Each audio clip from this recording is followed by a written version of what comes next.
Hello my dear student, welcome to online class.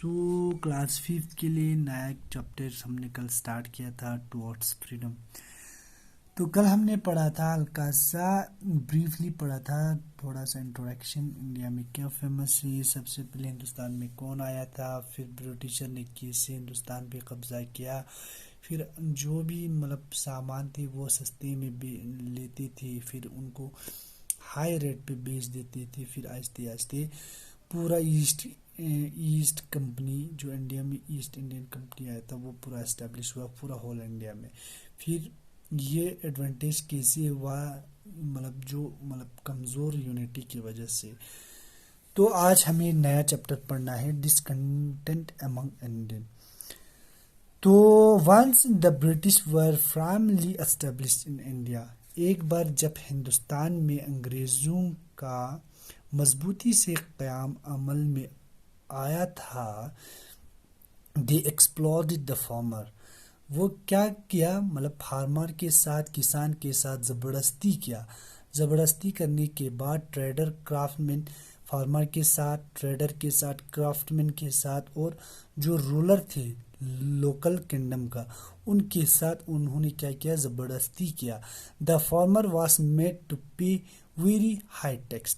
फिर farmer क्या करते थे, फार्मर पे करते थे, फार्मर पे बनाया, और उन्हों को टैक्स देना था, हाईएस्ट पेड टैक्स देना था। Even during flood and draft, जबकि फ्लड और ड्राफ्ट के दौरान द फार्मर हैड टू पे देयर शेयर ऑफ टैक्स। तो फार्मर को देना था फ्लड और ड्राफ्ट के दौरान, तो उनको अपना जो पे शेयर करना था ऐसे tax. They were force to grow indigo, उन फार्मर पे फोर्स किया जाता था कि आपको ये इंडिगो प्लांट उगाना ही उगाना है।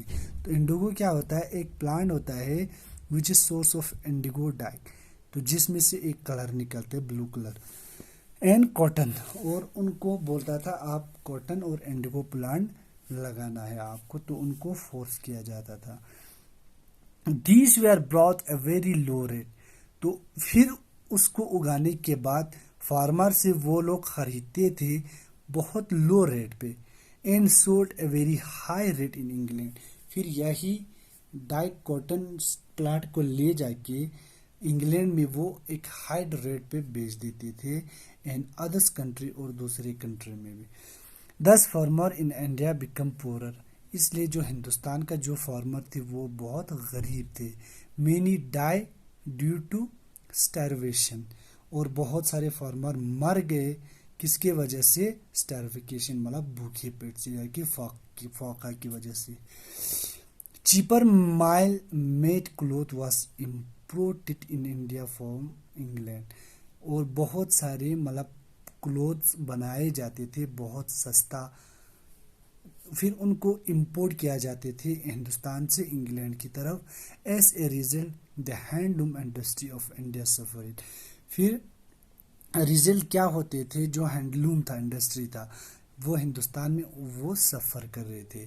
Lock of weavers become unemployment, और जो सीते थे वो लाखों में वो अनएम्प्लॉयड रहे।